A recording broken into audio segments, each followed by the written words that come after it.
I am afraid that if we adopted that attitude, then there would hardly be any association for us with any country because we have disapproved of something or other that country does.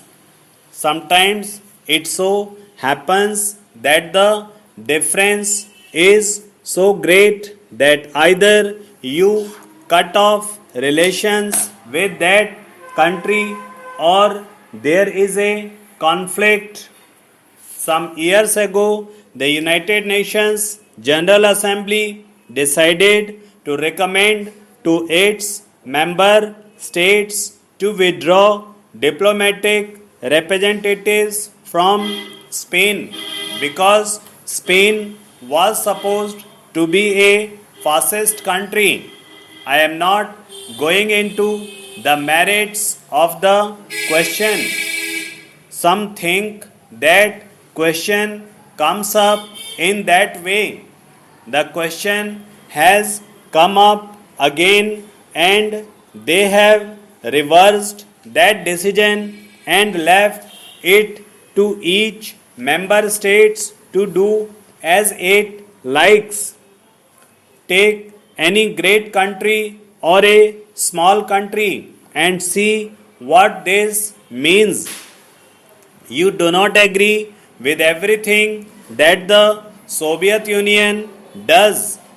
Therefore, why should you have representation there, or why should there have a treaty of alliance to in regard to commercial or trade matters with it? You may not agree with some policies of the United States of America. Therefore, you cannot have a treaty with them. That is not the way nations carry on their foreign policy or any policy. The first thing to realize is that I think is that there are different ways of thinking, different ways of living, and different approaches of life in different parts of the world.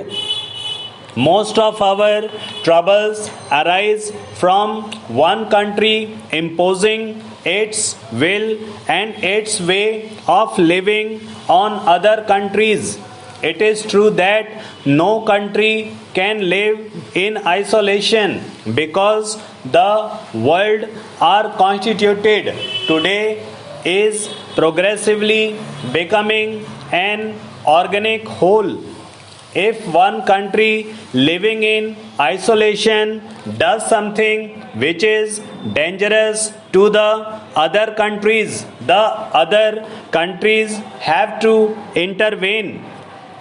To give a rather obvious example, if one country allowed itself to become the breeding ground of all kinds of dangerous disease, the world would have to come in and clear it up because it could not afford to allow disease to spread all over the world. The only safe principle to follow it that subject to certain limitations, each country should be allowed to live its own life in its own way. There are at present several ideologies in the world, and major conflicts flow from these ideologies, which we will consider later.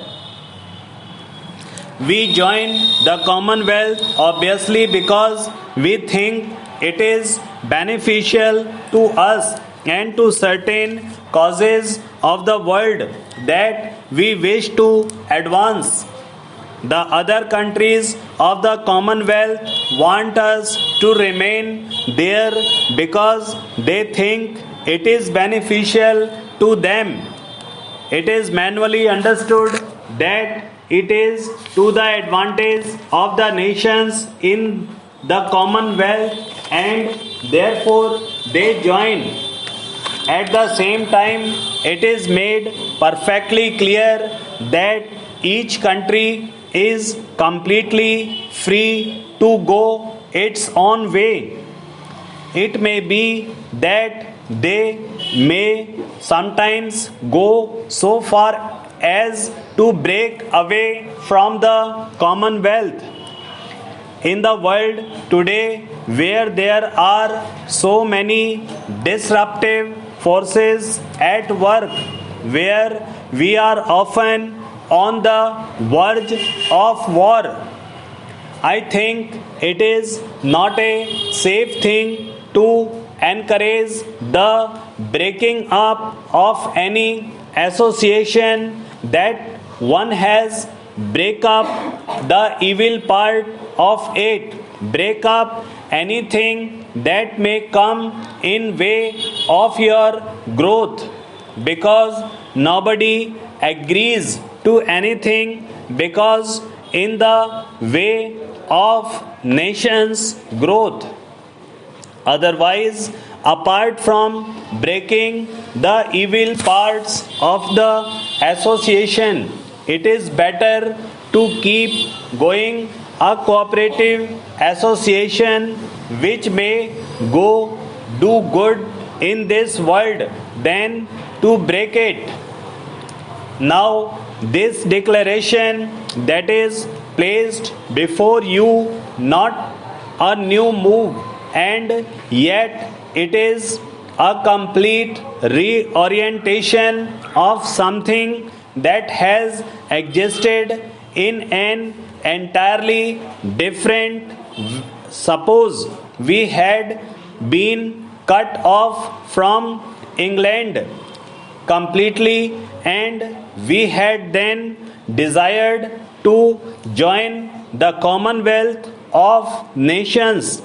It would have been a new move. Suppose a new group of nations wanted us to join them and we joined them in this way. That would have been a new move from which various consequences would have flowed. In the present instance, what is happening is that a certain association has been in existence for a considerable time past. A very great change came in the way of that association about a year and 8 or 9 months ago, from August 15, 1947. Now another major change in contemplated. Gradually the conception is changing, yet that certain link remains in a different form. Politically, we are completely independent. Economically, we are as independent nations can be. Nobody can be 100% independent in the sense of absolute lack of independence.